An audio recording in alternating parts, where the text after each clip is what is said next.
¿Tú sabías que cuando pasas enfrente del cine y huele a palomitas, en realidad este es un aromatizante que usan las empresas para que se te antoje y compres? Esta es una de sus mayores fuentes de ingreso junto con los refrescos. Mi nombre es Diego Segura, este es el caso de Cinemex y te invito a quedarte hasta el final del video para que veas las lecciones aprendidas conmigo. Todo comenzó en 1993, cuando en la Escuela de Negocios de Harvard se tenía que hacer un proyecto en equipo como requerimiento del segundo año de maestría. Así, es como coincidiendo en el mismo equipo, dos mexicanos llamados Adolfo y Miguel y un estadounidense llamado Matthew propusieron el proyecto para crear una cadena de salas de cine en México, el cual terminó ganando el concurso de Harvard Business School y dando lugar a la fundación de Grupo Cinemex. Al año siguiente, obtuvieron 21.5 millones de pesos de parte de un financiamiento equitativo entre socios de la financiera JP Morgan, la familia Bloom de Chicago y Cemex Investors. Esta ha sido la inversión de capital más grande para el establecimiento de una empresa en la historia de México. Tan solo 2 años después de su fundación, la empresa inició sus operaciones con su primer cine, Pabellón Altavista, ubicado en la Ciudad de México. Este tuvo tanto éxito que abrieron su segundo conjunto de salas en octubre del mismo año. Para estos años, Cinemex buscaba revolucionar la industria del cine en México, motivo por el cual creó la preventa de entradas vía telefónica, además de crear el sistema multiplex para proyectar diferentes películas en horarios escalonados para cada sala. Sistema en el cual se garantizaba que siempre había una película disponible, a diferencia de las 3 proyecciones al día a las cuales estaban acostumbrados en aquel entonces. Su estrategia fue posicionarse en plazas para hacer de la visita al cine en familia parte de una cultura. Debido al gran éxito que estaba teniendo el grupo, las empresas canadienses Onex Corp y Oaktree Capital decidieron comprar a Cinemex por $123 millones, a pesar que en ese entonces solo contaban con 31 salas de cine. Todo esto fue como parte de una decisión estratégica para aumentar el capital de inversión, manteniendo tanto la visión como los empleados de Cinemex. Para el año 2004, 3 compañías norteamericanas de fondos de inversión compraron Cinemex por un precio desconocido, ya que no quisieron hacer pública dicha operación. Y tan solo un par de años más tarde, Grupo México, la empresa minera más grande de México, propiedad de Germán Larrea, adquirió MM y posteriormente Cinemex, pagando un poco más de $4,000 millones solo por Cinemex. Y al ser parte del mismo dueño corporativo, el modelo de negocios de Cinemex se convirtió en el implementado en todas las salas de cine de Grupo México, ya que era más exitoso y aceptado por el público, desapareciendo Cinemas, a pesar de que contaba con mayor número de complejos. Este procedimiento fue llamado Proyecto Cambio de Chip. En abril de 2012, Grupo Cinemex confirmó la adquisición de los 14 complejos de la cadena exhibidora Cinemas Lumière, y al año siguiente compró la empresa Cinemark, compra que fue rechazada por la Comisión Federal de Competencia, ya que solo quedarían 2 competidores en México, constituyendo un duopolio, lo cual podría perjudicar a los consumidores. Sin embargo, se determinó que no afectaba la economía de la industria y se autorizó la fusión de Cinemark y Cinemex, con lo que este pasó a ocupar el 36% del mercado y gracias a esto, el precio del boleto incrementó el 18%.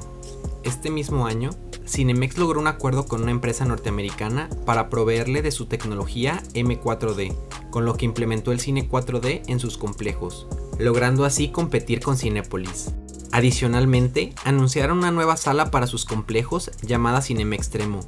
Esta nueva sala contaba con un equipo innovador de sistema de audio, pantallas con un mayor tamaño a las convencionales, además de una proyección 100% digital y butacas ergonómicas con diseño especial para mayor comodidad, logrando así cerrar el año con importantes avances dentro de la empresa y posicionándose dentro del mercado mexicano como una importante exhibidora de películas. Tanto así que la empresa fue reconocida como el Exhibidor Internacional del Año, premio que reconoce el liderazgo, innovación y crecimiento constante. En el año 2015, bajo su aniversario número 20, Cinemex anunció planes para expandirse a los Estados Unidos con cines premium. Así, es como un año después abrió su primera ubicación en Estados Unidos, bajo el lema CMX, enfocándose en salas VIP y convirtiéndose en la 8ª cadena de cines más grande de los Estados Unidos. Cinemex anunció a principios del 2020 que tiene previsto invertir casi $3,000 millones en 23 sedes nuevas, de los cuales $65 millones se invertirán en su expansión a los Estados Unidos. Tanto Cinemex como Cinépolis han usado las salas de lujo para posicionarse como exhibidores. Esto debido a que el mercado de los cines tradicionales están saturados de competidores. Las salas de lujo cuentan con asientos reclinables, menú a la carta, alimentos gourmet y meseros. La diferencia de precio del boleto se debe principalmente a que los asientos son reclinables, lo que crea la necesidad de más espacio entre filas, llevando a que haya menos asientos en cada sala, además de tener meseros a la butaca. Esto es un concepto novedoso en Estados Unidos, motivo por el cual ha tenido tanto éxito. Una de sus estrategias en progreso es diversificar el entretenimiento. Recientemente Cinemex abrió su primer estadio para eGamers, ubicado en la Ciudad de México. Este fue producto de un contrato entre Cinemex, TV Azteca y Riot Games, creando los centros como parte de su concepto. También añadió a su oferta los negocios de bares deportivos Alboa, que combinan el boliche con bar y escenario de música. Además, fueron los primeros en ofertar conceptos y productos novedosos, como programas de fidelidad al cliente y exhibición de eventos no cinematográficos como la UFC, UEFA y NFL. Adicionalmente, se crearon las salas exclusivas para mamás, las salas Premium y Market Cinemex, que consiste en elegir de menús variados como Moshi Moshi, Hooters, Starbucks y otros. También se creó el modelo Casa de Arte, salas en las que se dedican a proyectar filmes culturales. Actualmente, Cinemex tiene 264 cines en operación en México y han entendido que su negocio va más allá del cine. Por eso han creado las otras divisiones de negocio, aminorando el riesgo del cine con todo el streaming del mercado, independientemente de la experiencia que pone en sus salas. México es el segundo país con mayor expansión en salas de cine, siendo superado solamente por China. ¿Ahora entiendes por qué Cinemex ha tomado todas estas decisiones?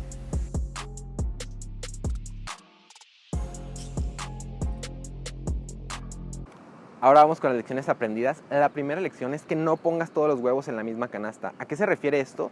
Se refiere a que cuando tú tengas tu empresa, tú vas a tener una fuente de ingreso, pero si esa fuente de ingreso se cierra, ya no vas a recibir más dinero. Entonces tú tienes que tener diferentes fuentes en el mismo negocio para que si alguna sale mal, tú tengas las otras como una alternativa. De igual manera es que si esa empresa no puede darte diferentes fuentes de ingreso, tú puedes poner diferentes empresas para que cada huevo esté en una canasta diferente y no corras un riesgo de quedarte sin dinero en una crisis, por ejemplo. Y esto es algo que se dio cuenta Cinemex, que las plataformas de streaming en mediano o largo plazo pueden afectar esto y las personas pueden dejar de ir al cine. Entonces está creando diferentes modelos de entretenimiento como el boliche, como los bares deportivos, como los estadios de gamers, para que las personas se entretengan de diferentes formas y puedan recibir ingresos en dado caso que las personas ya no vayan al cine. La segunda lección es que no te tomes las cosas a la ligera. ¿A qué me refiero con esto? Cinemex empezó como una idea en una escuela en la cual los tres fundadores, le echaron ganas, se pusieron las pilas, tuvieron una visión muy clara de lo que tenían y fueron desarrollando ese modelo de negocios hasta que lo convirtieron en exitoso. ¿Cuántas veces no has tenido tú una idea que no le cuentas a tus padres, no le cuentas a tus amigos, no le cuentas a nadie para que no te la vayan a robar? Pero la guardas tan bien que nunca la plasmas, nunca la ejecutas y cuando menos te das cuenta, alguien más ya hizo esa idea. A mí me ha tocado ver muchas ocasiones que las personas se guardan las ideas, se las guardan y en un par de años, esa idea que ellos tenían, alguien más la ejecutó y la hizo de manera muy exitosa, tan exitosa que les da hasta coraje de decir, yo tuve esa idea primero, pero me la guardé y nunca le dije a nadie. Entonces, yo te recomiendo que cuando tú tengas una idea, por más tonta que sea, la anotes en papel, la plasmes, empieces a hacer el modelo de negocios, empieces a desarrollar ese negocio para que a mediano o largo plazo puedas llegar a tener una empresa como Cinemex, puedas llegar a tener una empresa que las demás personas digan, wow, o sea, qué padre idea de negocio. Y la tercera lección es que no te dé miedo competirle a los grandes. Cuando Cinemex empezó, Cinépolis ya tenía muchos años en el mercado, siendo uno de los preferidos por los mexicanos. Ellos empezaron más bien a estructurar un negocio en la escuela, en ese proyecto del que hablamos, para decir cómo iban a ganar un pedazo de mercado y poder competir con Cinépolis. Esto es un claro ejemplo que cuando tú estructuras muy bien tu idea, tú estructuras cómo vas a empezar a penetrar el mercado para empezar a ganar ese pedazo de pastel, puede llegar a ser muy exitoso. Este pedazo de pastel que ganaron los fundadores de Cinemex fue gracias al apalancamiento. Ellos buscaron capital porque sabían que buscando capital podían llegar a ganar ese mercado más rápido. Entonces, esos 3 chavos de universidad, de 3 empresas inversionistas en un principio, Llegaron a ser la inversión más grande en toda la historia de México. ¿Qué te falta a ti para llegar a ganar una inversión de un capital tan grande? No te falta nada, solamente te falta echarle ganas. Que hayan estudiado en Harvard no significa nada que tú no puedas hacer, quien sea que estés viendo este video, te lo aseguro. Y como siempre, para mí lo más importante es aprender de ti, por eso te dejo el siguiente cuestionamiento. Como vimos en el caso y en las lecciones aprendidas, Cinemex está diversificando hacia los estadios de gamers, hacia el boliche, hacia los bares deportivos. Pero ¿tú crees que está bien que lo haga bajo la marca de Cinemex? ¿O lo ideal sería que ampliara sus marcas y lo hiciera bajo esas para que las personas no se confundan acerca de Cinemex, del cine tradicional y de todo este nuevo modelo de negocios? Espero tu respuesta. No olvides suscribirte al canal y nos vemos en el siguiente video.